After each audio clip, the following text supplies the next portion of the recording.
Alright, a very good morning to everyone. Today I got standby duty at Downtown East because they are going to test a fire alarm. So yeah, I'm leaving house at 3:20 AM where everyone else is asleep. So let's make some noise. Wake up, fools. Today's topic, I have a very short one for you guys. Let's talk about touring. When it comes to touring, people hear touring only. Most of Singaporean bikers especially, they think, wow, let's hit the highway and hit high speed and just reach a destination that is slightly far away. Like that only touring already. Okay, that one is riding lah. That one go out for a ride lah, not really touring. For some of you who don't know, there are more than just one type of touring.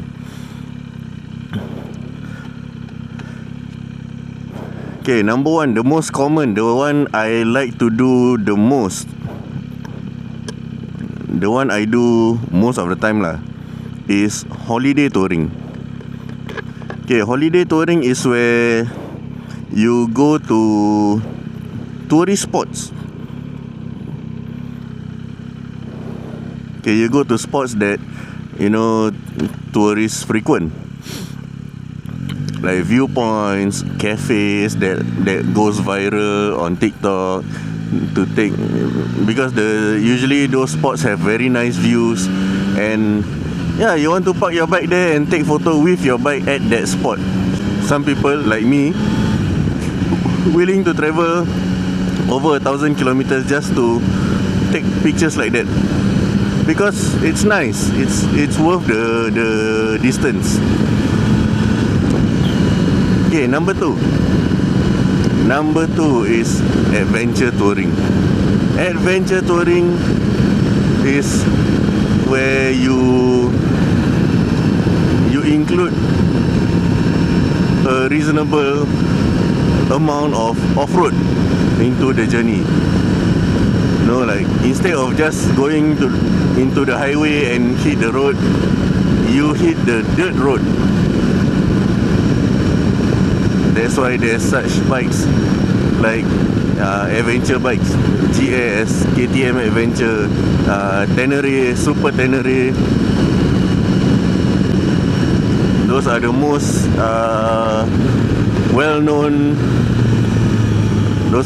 well-known adventure bikes lah. Okay, the third type of touring that is exploration touring.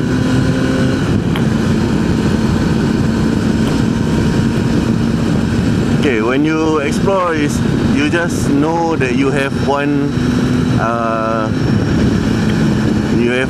destination. For example, you dream to ride up to Bangkok, so that's what you do. You ride until Bangkok. Then when you reach there, you have no idea what to do. So what you do is you just go around, you explore, look see until you see something you like. Then you stop, then you enjoy that place, whatever services they provide there. It might be a cafe, it might be a shopping mall, it might be a tourist attraction, who knows. You also, when you start your journey also, you don't know, so you just go. That one is exploration. That is number 3, right? Yes, that's number 3. Number 4 is riding touring. It's harder to understand because you go touring, obviously you are riding, right? Okay, but here's one thing people don't understand. There are many people who, especially Singapore to Thailand, I use this as a benchmark. Singapore to Thailand is around 800 kilometers, plus minus. What many people do is, once they reach Thailand only, they become lazy to ride. They don't want to touch their bike. They just want to take tuk-tuk, they want to take Grab. For riding, you just want to clock all the hot spots of like biker stops. Okay, some of the places are not really designed to be a biker stop, but it's a nice spot that you can ride your bike to, and it's convenient enough for you to just stop, take photo at the nice scenery. Anything that is convenient for bikers, they will just ride there, enjoy it, and then move on to the next one. Okay, this is what you call riding touring. There's a fifth one, the fifth and the last one, which is camping touring. Like you go touring, no hotels, no nothing. You just go to the seaside, all that. You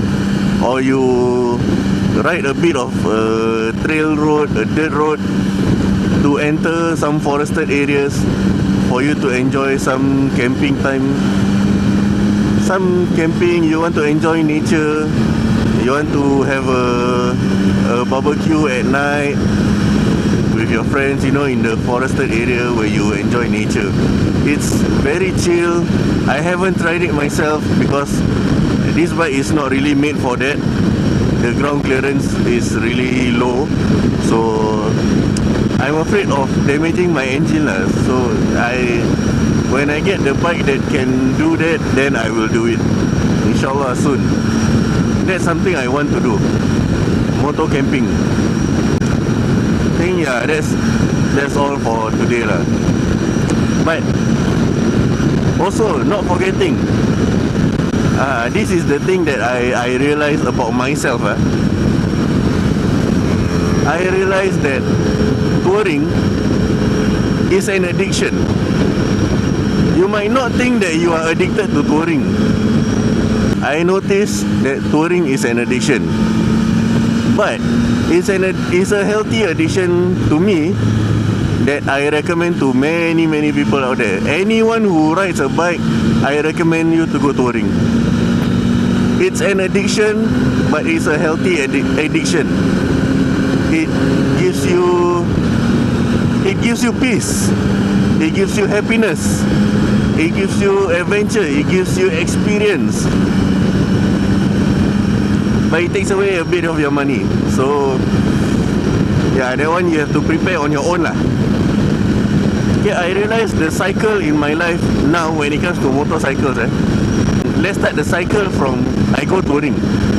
So I go touring, maybe ride to Genting, ride to Ipoh, ride to Terengganu, and then I come home.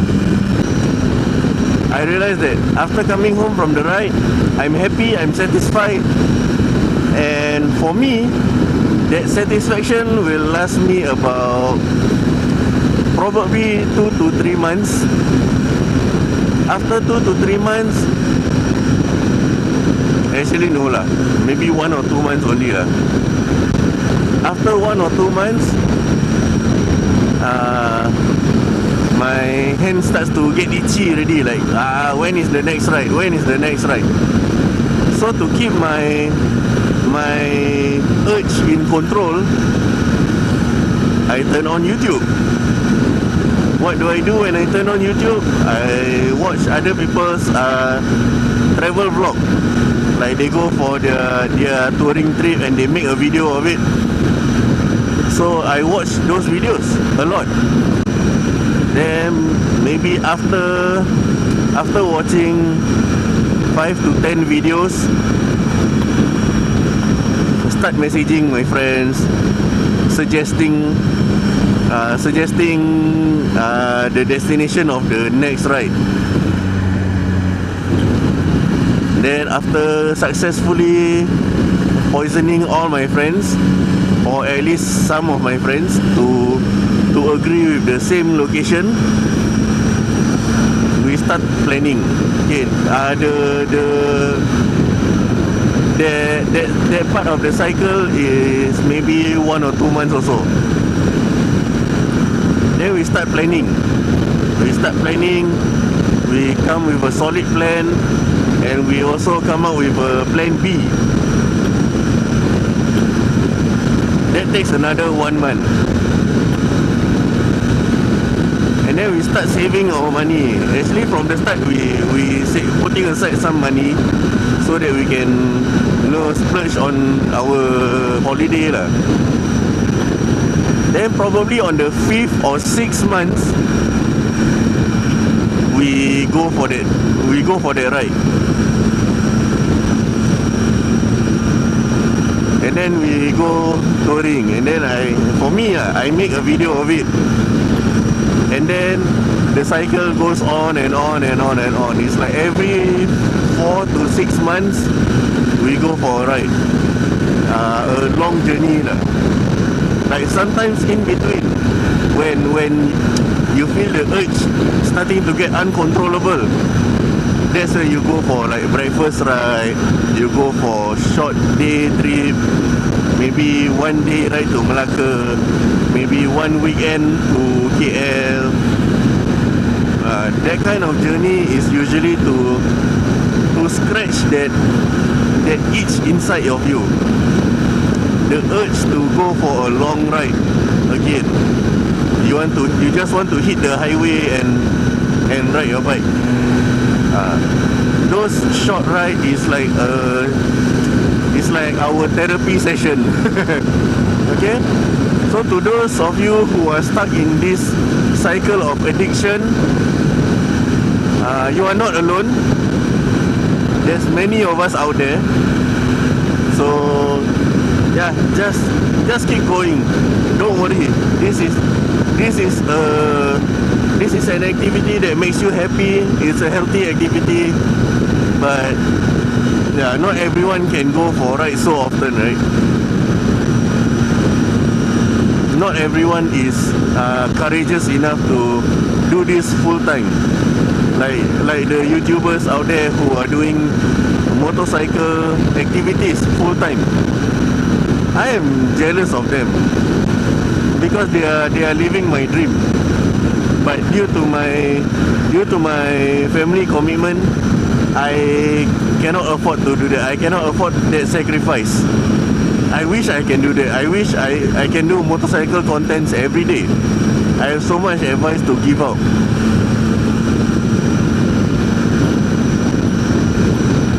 Okay lah.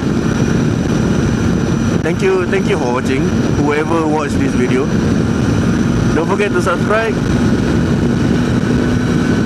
And yeah, as usual, if you see me on the road, just shout out, "Hey Paul!" Bye bye.